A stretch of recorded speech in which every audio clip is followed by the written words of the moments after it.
The transport shuttle shuddered as it descended through the thick purple atmosphere of Kepler 442d. Marcus Chen gripped his seat restraints, watching the alien landscape materialize through the viewport. This would be his home for the next 18 months, a research outpost studying the local ecosystem of this newly discovered world. The planet was classified as potentially habitable, covered in vast forests of crystalline trees that chimed in the wind and meadows of bioluminescent grass that glowed softly at night. Marcus was a xenobiologist, and this assignment was everything he had dreamed of since childhood. But dreams and reality often diverged sharply when you were actually living in a prefab habitat millions of miles from Earth. The first few weeks passed in a blur of routine. Marcus cataloged plant samples, set up motion cameras in the forest, and monitored the few creatures they had observed from orbit. The fauna here was sparse, but fascinating. Most creatures resembled Earth animals in basic body structure, a result of convergent evolution that still amazed him. But they were also distinctly alien in their details, from their six-legged gaits to the prismatic quality of their eyes. It was on day 23 that Marcus first saw her. He had ventured further than usual from the outpost, following a game trail through the singing forest. The crystalline trees reflected and refracted the orange sunlight, creating rainbow patterns on the forest floor. His scanner detected movement ahead, something large. Marcus froze, his hand instinctively moving to the neural stunner at his hip. The creature emerged from behind a cluster of trees, and Marcus felt his breath catch. She looked like a leopard, at least in the way a dream resembles reality. Her body was sleek and muscular, covered in fur that shifted between deep violet and midnight blue depending on how the light hit it. The spots on her coat weren't mere markings, but seemed to swirl and move like oil on water. She had 6 legs instead of 4, and her face was longer than a terrestrial cat, with large luminous eyes that held an unsettling intelligence. But what struck Marcus most was how thin she was. Her ribs showed through her magnificent coat, and she moved with a desperate, weakened gait. She was starving. The creature saw him and tensed, a low growl rumbling from her throat. Marcus slowly raised his hands, making himself as non-threatening as possible. His training had covered this. Never run. Never show aggression. Let the animal choose. For a long moment, they simply stared at each other. Then she collapsed. Marcus didn't think. He ran forward, his medical training overriding his caution. Up close, she was even more magnificent and more pitiful. Her breathing was shallow, her eyes half closed. He could see old scars on her flanks, marks from some territorial battle, perhaps. She tried to snarl as he approached, but it came out as a weak wheeze. He pulled out his portable scanner and ran it over her body. The results made him wince. Severe malnutrition, dehydration, an infected wound on her rear leg, and signs of parasitic infection. Without help, she would be dead within days. Marcus knew the protocols. Non-interference with indigenous species except for research purposes. But as he looked into those fading, luminous eyes, he couldn't walk away. He was a doctor before he was a scientist. He had taken oaths even if they were meant for humans. Getting her back to the outpost was impossible. She must have weighed at least 200 pounds, and the terrain was too rough for his small hovercart. Instead, Marcus made a decision that would change everything. He would treat her here. He ran back to the outpost and gathered supplies: medical kit, protein rations, water, a portable shelter. His supervisor would have his head if she found out, but she was currently on a 3-day survey expedition to the southern continent. By the time she returned, it would be done, one way or another. The alien leopard hadn't moved when he returned. Marcus set up the small shelter, a transparent dome that would protect them from the elements. He gently cleaned the infected wound, applied antibiotic gel, and injected her with broad-spectrum medications adapted for alien biochemistry. Then came the hard part: food and water. He tried offering her a protein bar, but she didn't even sniff it. Water was easier. He managed to get her to drink from a collapsible bowl, and she lapped weakly at it. For food, Marcus improvised.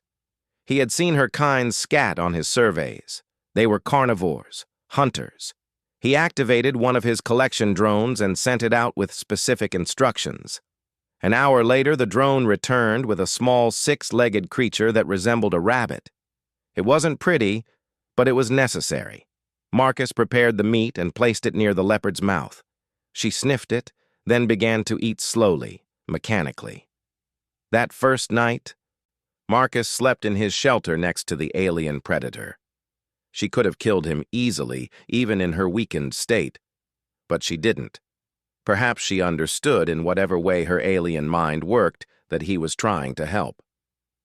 The next morning, he found her watching him with those prismatic eyes. There was still wariness there, but also something else. Curiosity, maybe. Recognition. Marcus continued the treatments for 5 days. Each day, she grew stronger. The infection cleared. Her coat regained some of its luster. She ate more readily, and Marcus programmed his drone to hunt for her regularly. He talked to her as he worked, knowing she couldn't understand but finding comfort in the sound of a human voice in this alien wilderness. On the 6th day, she stood on all 6 legs without wavering. She walked around the small clearing, testing her strength. Then she approached Marcus, who sat very still. She sniffed him carefully, her warm breath on his face. Then she did something unexpected.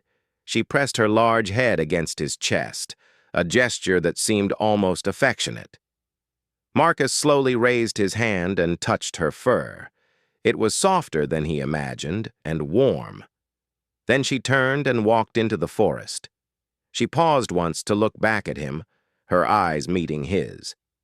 Then she was gone, melting into the crystalline shadows like a dream.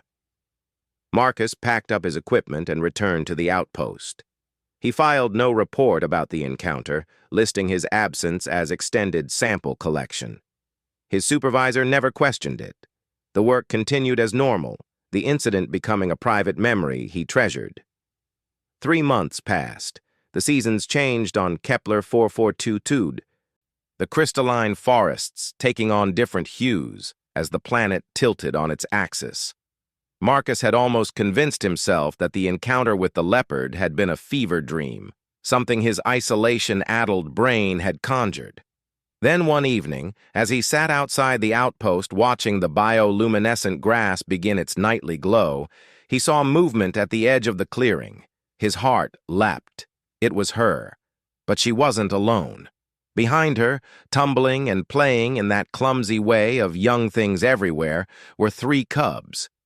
They were smaller versions of their mother, their coats not yet fully developed, showing more violet than blue. They wrestled with each other, pouncing and rolling, completely unaware of the significance of this moment. The mother leopard approached Marcus slowly. She stopped a few meters away and sat down, her tail curling around her legs. Then she made a sound, a low chirping call. The cubs stopped playing and looked up. She made the sound again, and they bounded over to her, curious and fearless in the way only the young can be. She looked at Marcus, then at her cubs, then back at Marcus. The message was clear. She was introducing them, showing them that he was safe, that he was a friend. The cubs approached Marcus with cautious curiosity. One, braver than the others, came close enough to sniff his boot. Marcus remained perfectly still, hardly daring to breathe. The cub looked up at him with eyes that already held that same eerie intelligence, then let out a tiny mew and scampered back to its mother. The mother leopard stood. She approached Marcus one more time, close enough that he could have reached out and touched her. She looked at him for a long moment, and Marcus felt he could read the message in those prismatic eyes. "Thank you. This is what you saved. This is what your kindness created." Then she turned and led her cubs back into the forest. They followed her, the smallest one looking back once at the strange two-legged creature before disappearing into the crystalline trees. Marcus sat there for a long time after they left. His eyes wet with tears he didn't bother to hide. In that moment, he understood something profound. Life, in all its forms across all the worlds humanity would ever discover, held the same fundamental truth. Kindness mattered. Compassion mattered. The choice to help rather than ignore, to care rather than pass by, that choice rippled outward in ways we could never fully comprehend. He had saved a dying alien predator because it was the right thing to do, and she had returned to show him that his choice had meaning, that it had created life and beauty and continuation.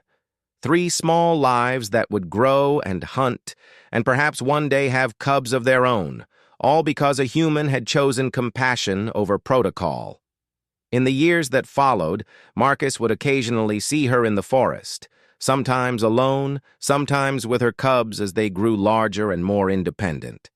She never approached the outpost again, maintaining the boundary between the wild and the human, but when they encountered each other on the trails, she would pause and watch him, and he would stop and acknowledge her. 2 beings from different worlds who had shared a moment of understanding. When Marcus finally left Kepler 442, his research complete, he looked out at the crystalline forests one last time. Somewhere out there, an alien leopard hunted with her grown cubs, teaching them the ways of survival in a dangerous world. And maybe, just maybe, she also taught them that not all strange creatures were threats. Some, in rare and precious moments, could be saviors. That lesson, carried forward through generations of alien predators, was perhaps the most important thing humanity could offer the universe. Not our technology, or our weapons, or our ambitions, but our capacity for compassion toward life that was nothing like our own. Marcus smiled as the shuttle lifted off, carrying him back toward the stars. He had come to Kepler 442 to study alien life. Instead, he had learned something far more valuable about what it meant to be human.